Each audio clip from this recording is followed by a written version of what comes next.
Like, and that whole wedding ring thing, this is my thing. Wait, the $6,000 thing? No. No. The They said that the wedding ring is like a magnet. okay. Oh, okay, I got you. So that's cool. But what if you are already the magnet? Did that make you a double magnet?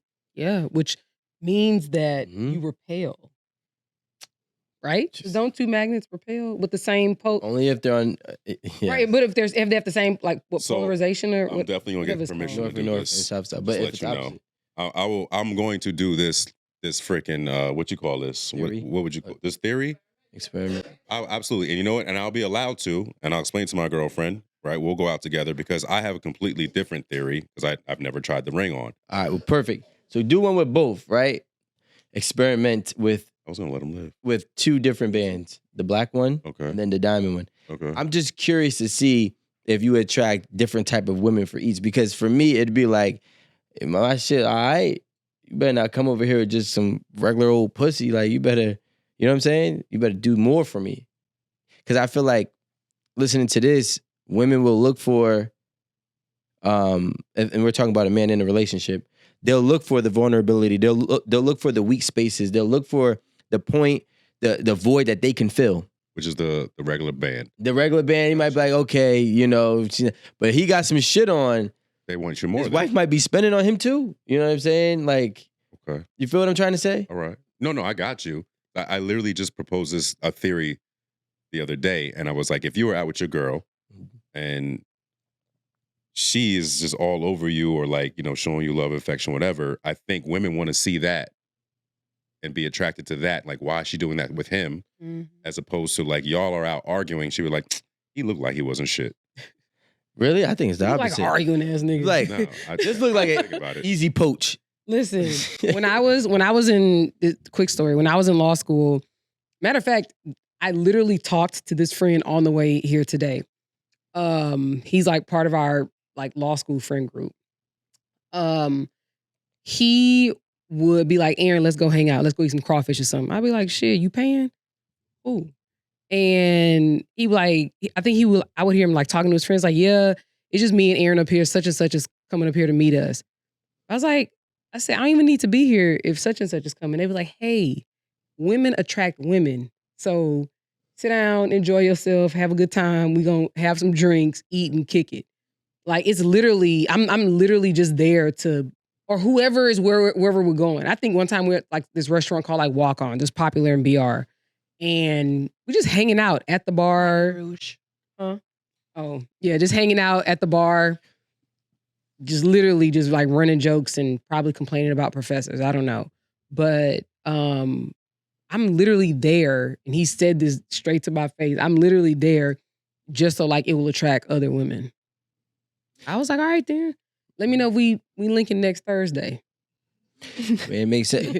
I think women like to see men be able to be out with a woman and not be on top of her and not be like overly like touchy, flirtatious. So if I can just, you know, chill with you, it allows her to think like, oh, well, he can just be chilling and he's not, you know, like doing the perv, the creep. Yeah, he's not doing the most. Like, he can have a good time. But I mean, unless women are into that, because if they plotting on you, then they're like, I like that in a man. Like, that's what if I'm saying. Yeah. if he's my boyfriend, I want him to be on me like that. So if that's the kind of man he is, all right, I'm gonna stand by. I'm gonna wait for that little situation to be done. I'm gonna poach him a little bit so I know what kind of man I got once I got him. I'm not saying for me. I'm just saying that's what they be thinking. I'm not mad. Like, we had Oliver here on 8 at the Table, right? When y'all do No, that, I'm not. Oliver is dope because even though I could pick on him, we could pick 1,000 people. Don't could be come putting here your and weed pick on on him. him. 1,000 people could pick on him, especially in the comment section. But he's still him, and that's the best part. He was always unwavering himself. And, Absolutely. and that's why, like, although I disagreed with his approach on life. When Rico was talking, all I could think about is like, you don't, but like those of us who like work 9 to 5 jobs, we all put our all in and then expect for a check at the end of the week. They could literally be like, man, fuck y'all in that check. I got 2 extra weeks of work. I'm not sending out payroll. That's $250 right there. Yeah. And I'm not saying that I'm justifying his methods or whatever, but in some way we all kind of do that, you know, and it shows that we have a belief that whatever we're putting that investment into, that is going to come back to us. Because no, I know it's not true, but the point is that everybody that works a 9 to 5, which is the majority of this country, they all have that belief that a check is coming at the end of the 40 hours that they have put in. Or they got You a job the understand? next day too. Like, Well, that too. like you. That too. But the thing is that I don't know any job that pays you before you work the hours. Which is crazy to me, right? Because I always looked at it that way. Oh yeah. But I get why that's not the case, you know. But it's not when you just think about it and you put it into like simple Or terms. even daily. It's kind of not. Yeah, you're right. But it's kind of not crazy that he did that when you think of what we expend of ourselves at 9 to 5 jobs and expecting. We're literally blindly expecting that check is gonna be there. Yeah. I mean, my perspective is since I'm older, I've seen decades of like you have to keep working harder and harder and harder and harder. And who expects things to get easier? I don't know. Besides this generation, what's this generation called? 18 or older is Gen Z. Yeah, Z. Okay, so I'm just saying, whatever That's fair. generation is Them. going on now, I see so many of the rules have changed where like you can't hit these motherfuckers anymore. You can't take stuff away. Everything is abuse. You can't talk to them a certain way because now they tell on you. So it's like, that's mad soft. You used to be able to say what you want to your kids because they're under your roof. Gentle parenting. Gentle parenting. That's Get what out they of here. call it now. It was ass whoopings and And shit talking. yeah, that was it. And that's how you learn, because I think everything that's going on now is because I'm not saying you should hurt your kids, but they're not afraid of you. Like that lady, she was like, "Oh my God, my kid kicked me and punched me." And I don't know if I sent it to the chat, but I sent it to my line sister's child. They went off. Yeah. Can you imagine hitting your mom? What's the Man, if I even had, What color were they?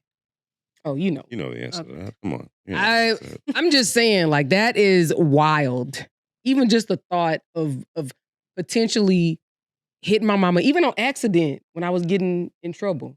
I'm gonna say when I was getting a beating, because she was a world champion. But With the thought of that just actually, it's actually repulsive.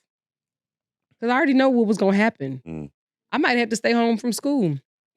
Now that no, like just you was all bruised yeah, up. I wouldn't. No. You I can't. wasn't street ready or outside ready. I think it all depends on when you grew up.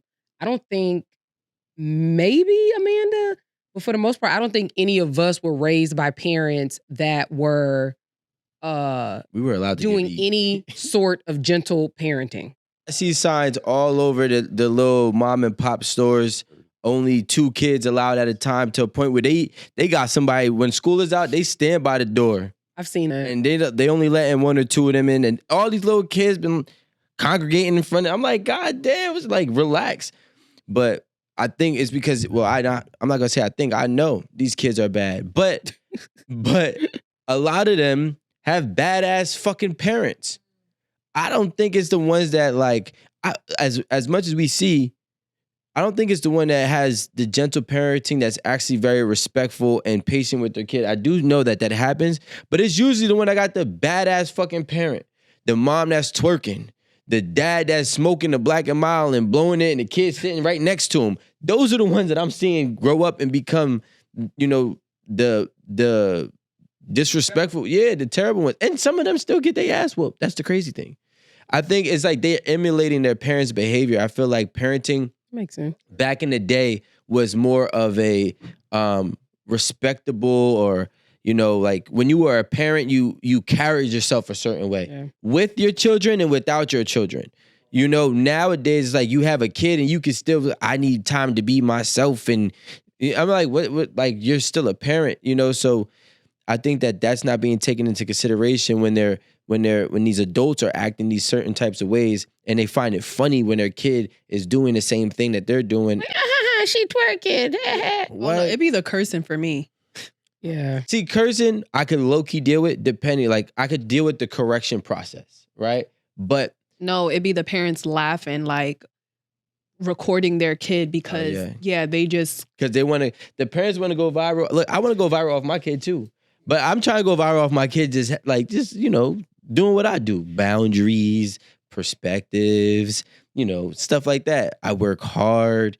I don't want to go viral off my daughter because she's twerking and she knows how to do the Glorilla dance. I don't even know if Glorilla has a dance. I'm just saying, like, but that's the thing, and the boys are the same way.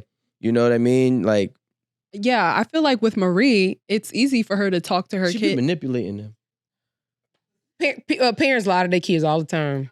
Nah, she don't lie. She manipulate. My belt is the manipulation. You know what I'm saying? If I say I'm about to get the belt, all shit stops. Pow pow. Yeah, that shit. And then if they keep on pushing, them kids push your fucking limits. You be like, all right. And some days you let them get off a little bit because you're really in a good mood. But then you draw that line. You get up. You start walking to the dresser. I start seeing tears drop. Oh, no. It's too late now. It's too late. I done gave you. Yeah, I was like, you done already got up. You done put it in your mind. You finna. I ain't gonna lie. Ain't nothing worse than getting that threat of a beating in the morning before school. Like your booty feel like heavy all day long. Your booty feel. Because you already know. Doing before school. I mean, I guess you did something and then you got to catch the bus. So you can't miss your bus, but you try to run. No, and no, you might be like, your booty heavy. Your booty feel heavy. Well, see, I told you my mama was a champion. In real talk, I didn't even get the championship stroke. My brother did. Like, what are y'all doing to piss that lady off in the morning before school? Like, it was bad as hell. Fight, like I wasn't even bad. They were. Yes, they were. No. Arguing about shit. Don't look at me. My brother was bro, bad. shut the fuck up. Like, why are they just arguing over nothing? I don't even remember being that active in the morning. I'm literally walking around getting dressed for school like this. What are y'all doing? What? I said I'm walking around getting ready for school like this. I didn't say anything about drugs. Sorry. I don't know. I was just making a point that I don't know, maybe we should make beatings acceptable again. I got a D, right? And I got thrown through the walls. Pause. Crazy. I got a D on my report card, and I will never forget it. No, that's fair. So I got a D on my report card, and mind you, I was always an honor roll student. First of all, there was you had a D. So no, honor roll students don't be making D. Nah, but that one semester, I said to my mom, I got it. I don't need you to check my homework. I don't need you to breathe down my neck. I'ma do it. Right? So this is the first time I'm doing this shit without being checked. She's like, all right. So I got that D on that report card. I cried all the way home because I knew. I already knew. Well, you lying about something because a D on a report card is different than having a D on a work assignment. No. Or a progress report. Okay, so let's say this because I'm not lying about shit. I got a D on my report card because my mom was always on top of me. If did you do your homework? Did you have a test? Did you study? They was scheduled. I got a test on this Friday. All right, cool. You got to study Wednesday and Thursday. But when I said I got it, she released the shit. She said, go ahead. You got it. Do it yourself since you said you got it. Okay, so it was for the whole term. She just let you. Yeah, like the 6 weeks or 9 weeks. Yeah, whatever. Yeah, the marking period, not the semester, the marking period. I got a D, and I was being bad as hell because you know why? There was no repercussions. She's not asking questions or whatnot. Right, she's not on top of me. So now being bad as fuck, I'm not really paying attention. I'm thinking I got it. I get a bad grade, but then I get a good grade. So I'm thinking that it's balancing out until I got that moment. You ain't know about averages? What class was this? This was in science. It was in 5th grade. Mr. Graber. Shout out to Mr. Graber. So I got that D on my report card. I cried home, and my mom came home. And mind you, she already worked mad jobs. She came home. I was like standing the way it was. I was in the hallway.